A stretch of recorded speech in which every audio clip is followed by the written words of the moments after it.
help me understand why everybody's talking about Vietnam, and help me understand why everybody's talking about it after I started talking about it.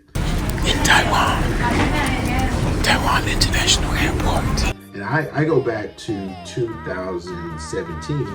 I'm sorry, yeah, 2017 when I made my first trip to Vietnam in December.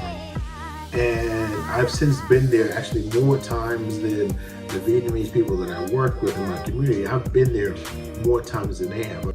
So now all of a sudden, everybody wants to talk about Vietnam. They want to add it to their little bucket list of Southeast Asian countries for passport bros. When initially, everybody was focused on Thailand, and then they were focused on the Philippines. And nobody was looking, on the eastern border at Vietnam, but now they are, and I'm starting to wonder why. But anyway, just so you know, I was the first talking about it as a place to not just visit, but a place to consider retirement. And as a passport bro, and I am a passport bro, it's definitely on my radar. It has to be because my wife is Vietnamese. So why is everybody talking about Vietnam right now? And why is it being included? And I mentioned earlier about how in my discussions about passport bros and possibly relocating to Southeast Asia and other things like that, I talked about how some of the vloggers and YouTubers out there were talking about different countries, how they are looking at or presenting themselves in a particular way where they are drawing a particular type of crowd.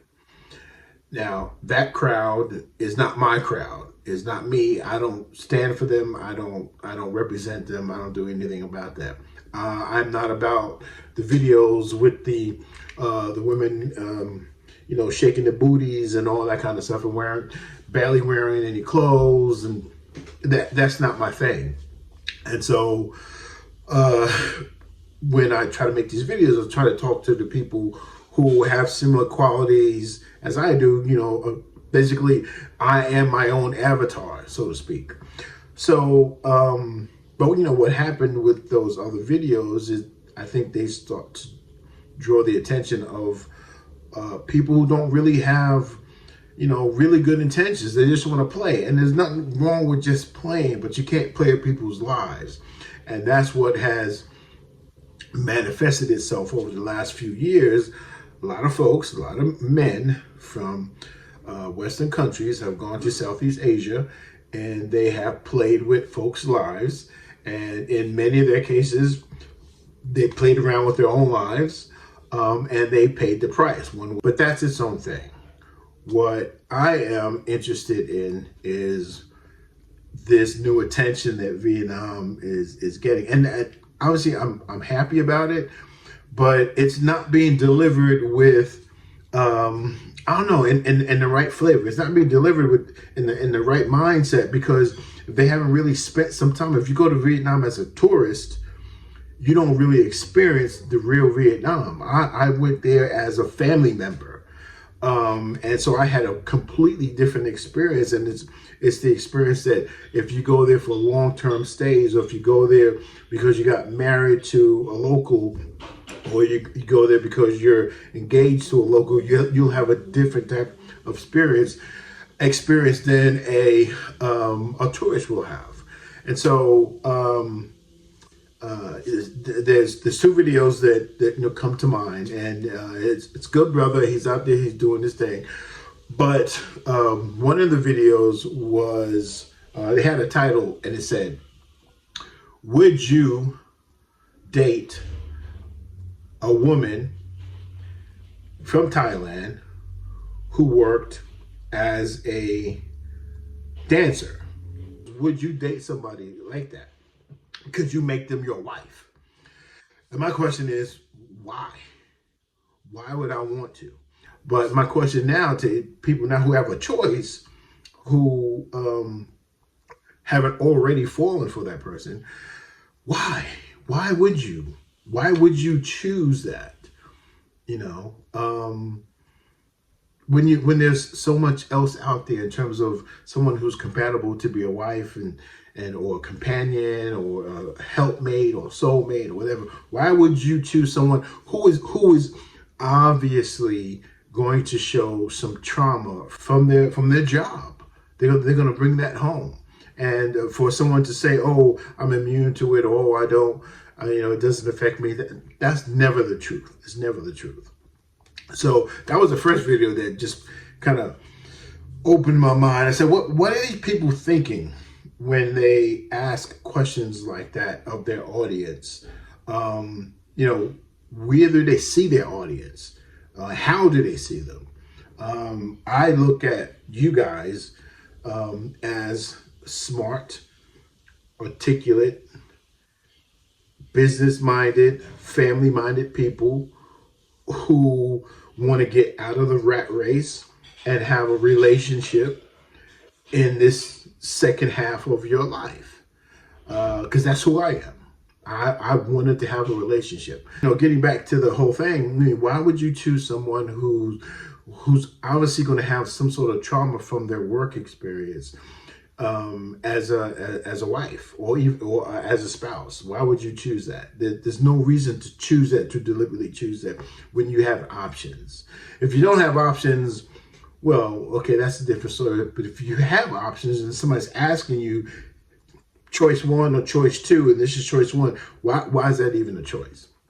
Okay, now the other thing I want to talk about is, again, everybody talking about Vietnam. That's my country. That's my place. And y'all can get mad at me and you can talk and have words in the comments. I don't care. Vietnam is my spot. I started talking about it first.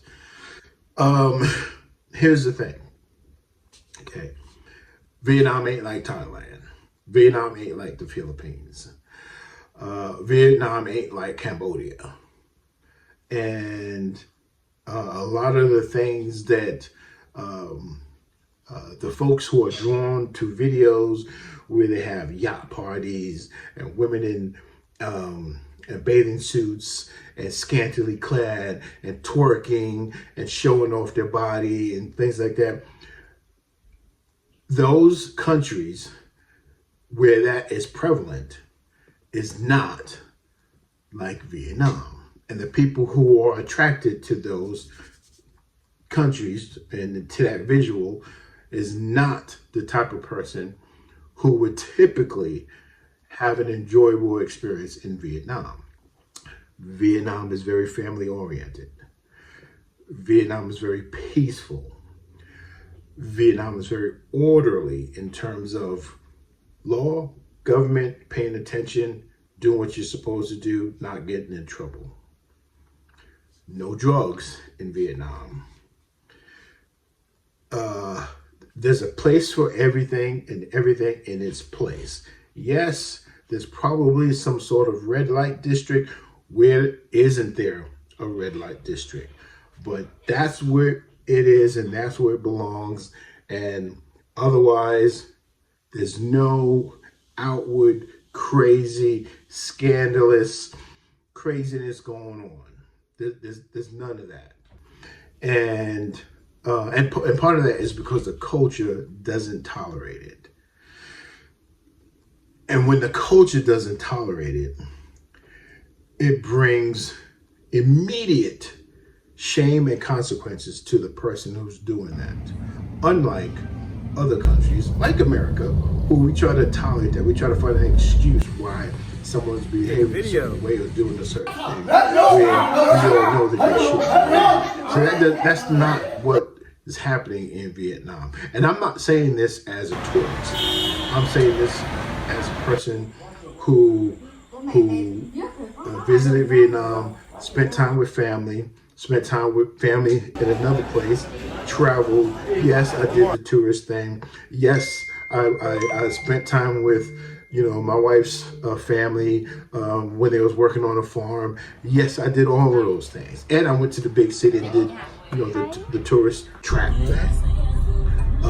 But I didn't just look this stuff up on Google or ask Chat GTP to tell me about it. You know, I lived it and I experienced it. And so that's why I'm talking to you about Vietnam, because I want to make sure that you get the real story. You get the truth, not just something that's, you know, done in a PowerPoint presentation. And that's why, you know, I am serious about ultimately relocating back to Vietnam. As a matter of fact, I'm going to import a little video right now to tell you something that I've done to make that happen. Dun, dun, dun, dun. This is my certificate for teaching English as a foreign language, or teaching English to speakers of other languages, also known as TEFL and TESOL. So I just finished my 120-hour course. I'm now certified to teach English as a foreign language. Southeast Asia, here we go.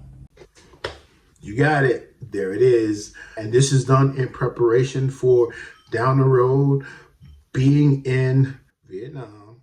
So my wife and I can do some traveling. We can explore, go on adventures, and see the world and still make some money while we're doing it. Yeah, Vietnam is my place. It's mine. I claim it. And so since everyone is trying to get back in and start talking about Vietnam, like they spent more time there than I have. And I'm not talking about the expats who actually live there. I'm talking about the people who want to position themselves as, like, I don't know, tour guides, or a tourism shop, or a tourist consultant, what have you. I'm going to start bringing you the real deal of Vietnam, and not just from a I'm going on vacation standpoint, but from a, hey, I'm going to go there, hang out for a little while and have some fun and eat with the locals and eat some street food and walk the streets at night. And yeah, I'm going to do some tourist days and go to a museum, but I'm going to experience the culture of the people. There's one other story that I want to share with you. This happened on my second trip to Vietnam. I met with my fiance that at the time, Nia, and we stayed at her place for a night, and then we took a car. It was actually quite far away. It was to a different district. We go to this nice restaurant. We got a big table. It's a seafood restaurant with like a hot pot thing going on. And so we're there, and some of them speak English and some of them don't. But there's like 2 or 3 couples and then their child and whatever. Now I'm going to try to include some of those videos from that trip. I got up to go to the restroom. Okay. They don't see a lot of people who look like me in Vietnam. I'm an African-American man. I'm 5'10". At the time, I weighed about 240 pounds. I was thick as fuck. But you know, I had my teddy bear smile on. So they, you know, I was drawing a lot of attention to everywhere I went. So I went to the restroom and I came back out. And when I came back out, there was this guy who was in the restroom with me who was now outside. And he was like, hey, hi. And he couldn't speak English, but he was waving and you know, trying to get my attention. And so he asked me to come with him. You know, right next to the restroom, there was a, you know, they have like a banquet room. So they had a banquet room in there. And in this banquet room was probably another 10 to 15 guys. And there was food all over the table, and beer all over the table, and drinks all over the table. And, you know, there was squid and seafood and all kinds of stuff, and shells and whatnot. So he grabs his beer and he's like, here, drink. And I'm like, no, it's okay. And then he's like, here, drink. And then he drinks some, and then you know, he's trying to show me that he wants to do like a toast thing. And then all the guys stood up and they had their beer and they was trying to do their toast thing. Now me, my former New Yorker self, my Americanized Western beliefs, you guys are not going to be drugging me. Like, no, thank you. Keep your beer. I'm not trying to drink out of the same cup as you. But I was polite. So I walked away. All of this stuff is going on in my head. Walked away, go back to the table. I'm having dinner with the friends. And I'm telling my fiance, Nia. And I'm like, well, these guys, they were trying to get me to drink out of their beer. And I said, what's going on with that? And she was like, no, honey, no. That's a sign that they want to share. They want to share their drink with you. That's a sign that they're bringing you into, into their little circle, offering you the drink from their cup. And I was like, oh, that's why the guy kept putting his beer can in my face. And I felt bad because these guys were trying to show me some love, and I didn't understand it because I misinterpreted their actions. That's what's going to happen in Vietnam. You are in a different place, on a different side of the world, doing a different thing. That's my story, and again, it's good to feel like I am kind of ahead of the curve because, again, I started talking about Vietnam a long time ago, and you can go back and check some of the playlists that I have of my conversations and thoughts about Vietnam way back. But it's good. People are going to start shining a light on Vietnam. But the thing is, we don't want it to change. We don't want it to become another satellite version of Miami or a satellite version of, Los Angeles or something. We don't want that. We want the culture to stay pure, to stay rich, to stay powerful, and we want to make sure that the people who can't appreciate what the culture does for the country and its people, that those folks just come in it and go right back out. Because we don't want to start poisoning the well. If you don't have good intentions for the women, for the families, for the country, for their national symbols, then stay out of there. Go back, find some other place, some other country where they tolerate that kind of BS. But Vietnam is not that kind of place. So thanks again. Remember, I was there first. And I'll talk to you in the next one.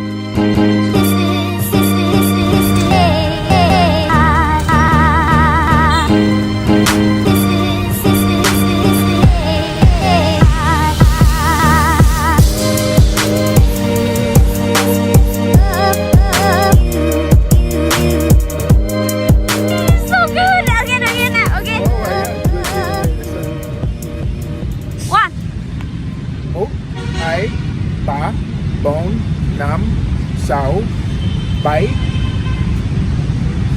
tám, chín, 10. Oh, now start from 10. 10, 9, 8, 7, 6, 5, 4, 3, 2, 1.